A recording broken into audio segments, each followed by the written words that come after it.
know a planet inhabited by a red-faced gentleman. He's never smelled a flower. He's never looked at a star. He's never loved anyone. He's never done anything except add up numbers. And all day long he says over and over, just like you, I'm a serious man. I'm a serious man. And that puffs him up with pride. But he's not a man at all. He's a mushroom. He's a what? A mushroom. The little prince was now quite pale with rage. For millions of years, flowers have been producing thorns. For millions of years, sheep have been trying to eat them all the same.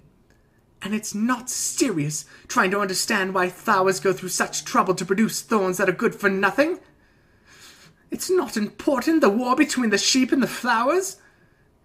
It's no more serious and more important than the numbers that fat red gentleman is adding up.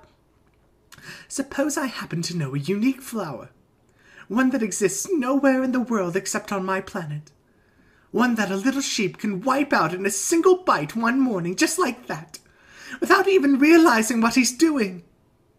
That isn't important? His face turned red now, and he went on. If someone loves a flower of which just one example exists among all the millions and millions of stars, that's enough to make him happy. When he looks at the stars, he tells himself, my flower's up there somewhere.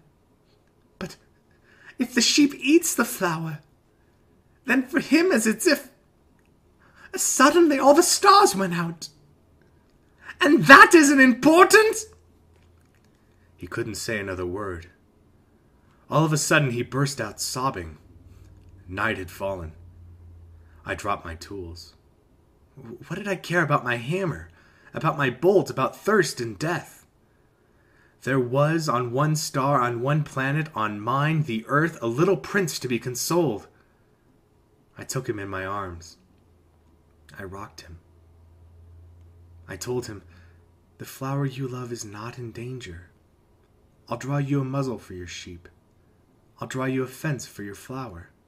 I didn't know what to say, how clumsy I felt. I didn't know how to reach him, where to find him. It's so mysterious, the land of tears. Chapter 8. I soon learned to know that flower better. On the little prince's planet, there had always been very simple flowers, decorated with a single row of petals, so that they took up no room at all and got in no one's way. They would appear one morning in the grass and would fade by nightfall.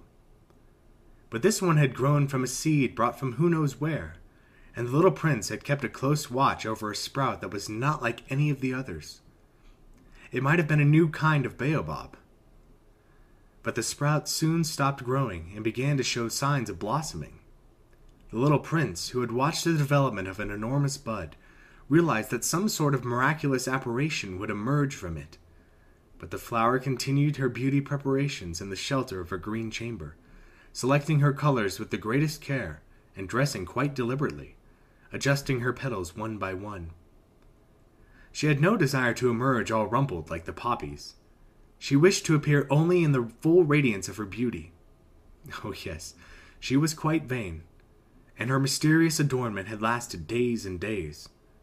And then one morning, precisely at sunrise, she showed herself.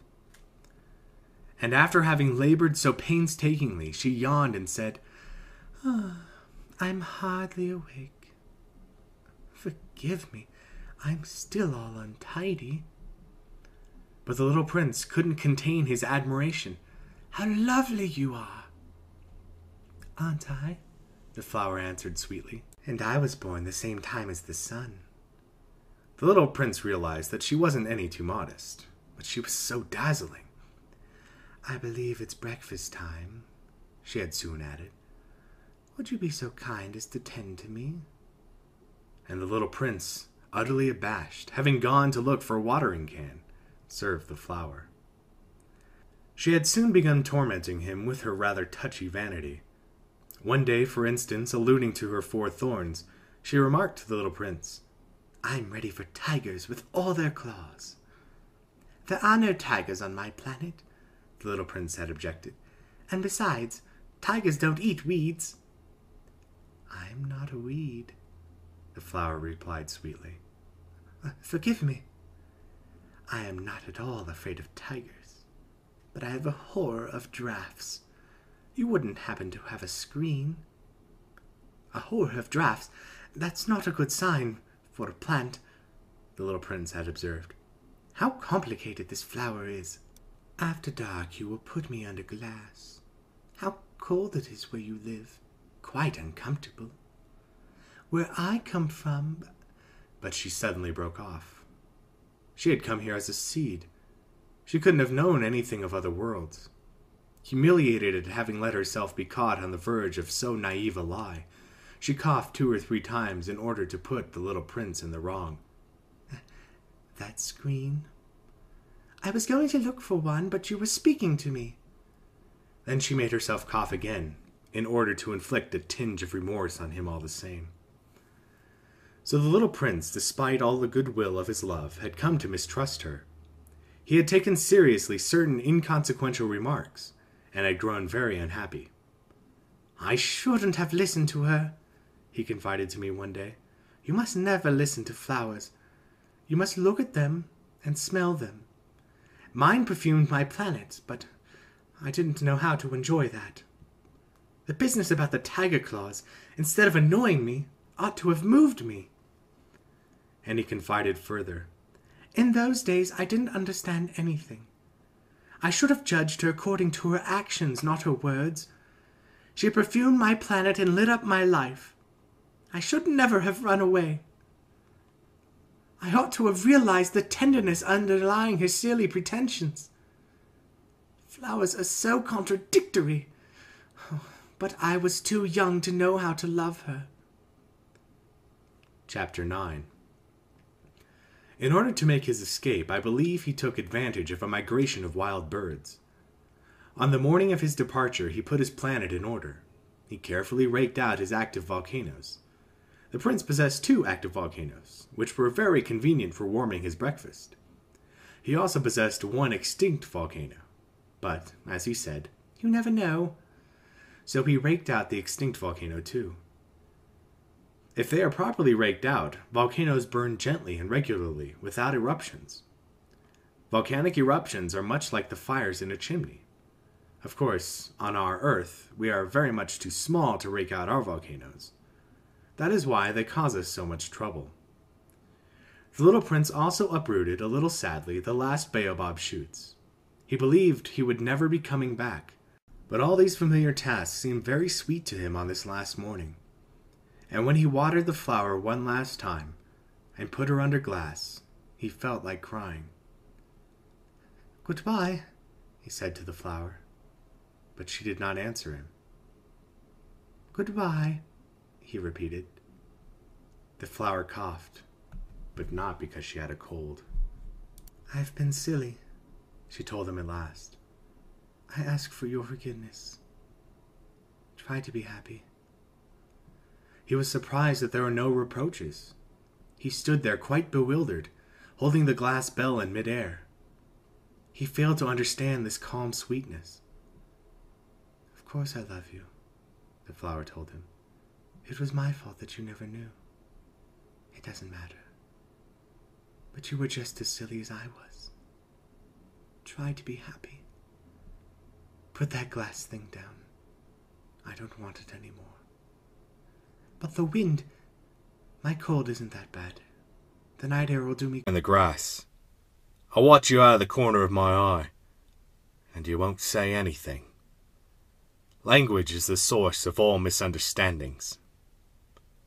But, day by day, you'll be able to sit a little closer. The next day the little prince returned. It would have been better to return at the same time, the fox said. For instance, if you come at 4 in the afternoon, I'll begin to be happy by 3. The closer it gets to 4, the happier I'll feel. By 4, I'll be all excited and worried. I'll discover what it costs to be happy. But if you come at any old time, I'll never know when I should prepare my heart. There must be rites. What's a rite? Asked the little prince. That's another thing that's been too often neglected. said the fox. "It's the fact that one day is different from the other days, 1 hour from the other hours. My hunters, for example, have a right. They dance with the village girls on Thursdays. So Thursday's a wonderful day. I can take a stroll all the way down to the vineyards. If the hunters danced whenever they chose, all the days would be just alike, and I'd have no holiday at all." That was how the little prince tamed the fox. And when the time to leave was near, "Oh," the fox said, "I shall weep." "It's your own fault," the little prince said. "I never wanted to do any harm, but you insisted that I tame you." "Yes, of course," the fox said. "But you're going to weep," the little prince said. "Yes, of course," the fox said. Then you get nothing out of it?"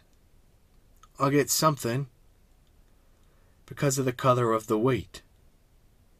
Then he added, "Go look at the roses again. You'll understand that yours is the only rose in all the world. Then come back to say goodbye, and I'll make you the gift of a secret." The little prince went to look at the roses again. "You're not at all like my rose. You're nothing at all yet," he told them. "No one has tamed you, and you haven't tamed anyone. You're the way my fox was. He was just a fox like 100,000 others. But I've made him my friend, and now he's the only fox in all the world." And the roses were humbled. "You're lovely, but you're empty," he went on. "One couldn't die for you. Of course, an ordinary passerby would think my rose looked just like you. But my rose, all on her own, is more important than all of you together, since she's the one I watered, since she's the one I put under glass, since she's the one I sheltered behind a screen, since she's the one for whom I killed the caterpillars, except the 2 or 3 for butterflies, since she's the one I listened to when she complained, or when she boasted, or even sometimes when she said nothing at all. Since she's my rose." And he went back to the fox. "Goodbye," he said. "Goodbye," said the fox. "And here's my secret. It's quite simple. One sees clearly only with the heart. Anything essential is invisible to the eyes." "Anything essential is invisible to the eyes," the little prince repeated in order to remember. "It's the time that you spend on your rose that makes your rose so important." "It's the time I spent on my rose," the little prince repeated in order to remember. "People have forgotten this truth," the fox said, "but you mustn't forget it. You must become responsible forever for what you have tamed." Astronomer, who had then to make a formal demonstration of his discovery at an international astronomical congress. But no one had believed him on account of the way he dressed. Grown-ups are silly like that. Fortunately for the reputation of asteroid B612, a Turkish dictator ordered his people, on pain of death, to wear European clothes. The astronomer repeated his demonstrations in 1920, wearing a very elegant suit. And this time, everyone believed him. If I've told you these details about asteroid B612, and if I've given you its number, it's on account of the grown-ups. Grown-ups like numbers. When you tell them about a new friend, they never ask questions about what really matters. They never ask, what does his voice sound like? What games does he like best? Does he collect butterflies? Instead, they ask, how old is he? How many brothers does he have? How much does he weigh? How much money does his father make? Only then do they think they know him. If you tell grown-ups, I saw a beautiful red brick house, with geraniums in the windows and doves on the roof, they won't be able to imagine such a house. You have to tell them, I saw a house worth 100,000 francs. And they will exclaim, what a pretty house. So if you tell them, the proof of a little prince's existence is that he was delightful, that he laughed, and that he wanted a sheep. When somebody wants a sheep, that proves that he exists. They shrug their shoulders and treat you like a child. But if you tell them, the planet he came from is asteroid B612, then they'll be convinced, and they won't bother you with their questions. That's the way they are. You must not hold it against them. Children should be very understanding of grown-ups. But, of course, those of us who understand life couldn't care less about numbers. I should have liked to begin the story like a fairy tale. I should have liked to say, once upon a time, there was a little prince who lived on a planet hardly any bigger than he was, and who needed a friend. For those who understand life, that would sound much truer. The fact is, I don't want my book to be taken lightly. Telling these memories is so painful for me. It's already been 6 years since my friend went away, taking his sheep with him. If I try to describe him here, it's so I won't forget him. It's sad to forget a friend.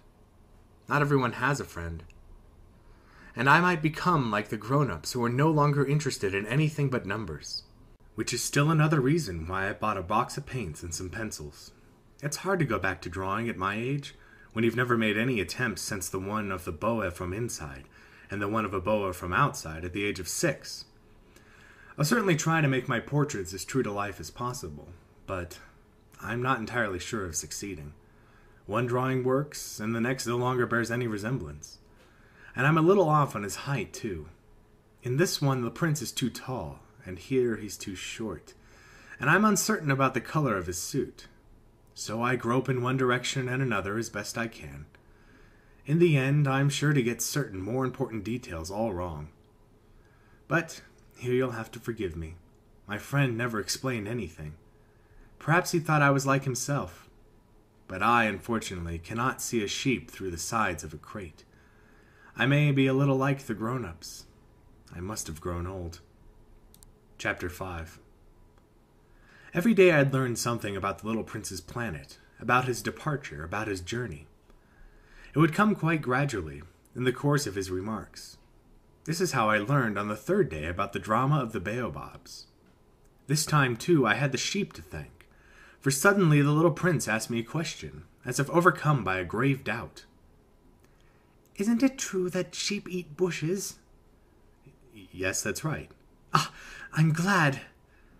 I didn't understand why it was so important that the sheep should eat bushes, but the little prince added, and therefore they eat baobabs too. I pointed out to the little prince that baobabs are not bushes, but trees as tall as churches, and that even if he took a whole herd of elephants back to his planet, that herd couldn't finish off a single baobab. The idea of a herd of elephants made this little prince laugh. We'd have to pile them on top of one another. But he observed perceptively, before they grow big, baobabs start out by being very small. True enough, but why do you want your sheep to eat little baobabs? He answered. Oh, come on, you know. As if we were talking about something quite obvious. And I was forced to make a great mental effort to understand this problem all by myself. And in fact, on the little prince's planet there were, as on all planets, good plants and bad plants. The good plants come from good seeds, and the bad plants from bad seeds. But the seeds are invisible. They sleep in the secrecy of the ground until one of them decides to wake up. Then it stretches and begins to sprout, quite timidly at first, a charming, harmless little twig reaching towards the sun. If it's a radish seed or a rosebush seed, you can let it sprout all it likes. But if it's the seed of a bad plant, you must pull up the plant right away, as soon as you recognize it. As it happens, there were terrible seeds on the little prince's planet. Baobab seeds. The planet's soil was infested with them. Now, if you attend to a baobab too late, you can never get rid of it again. It overgrows the whole planet. Its roots pierce right through.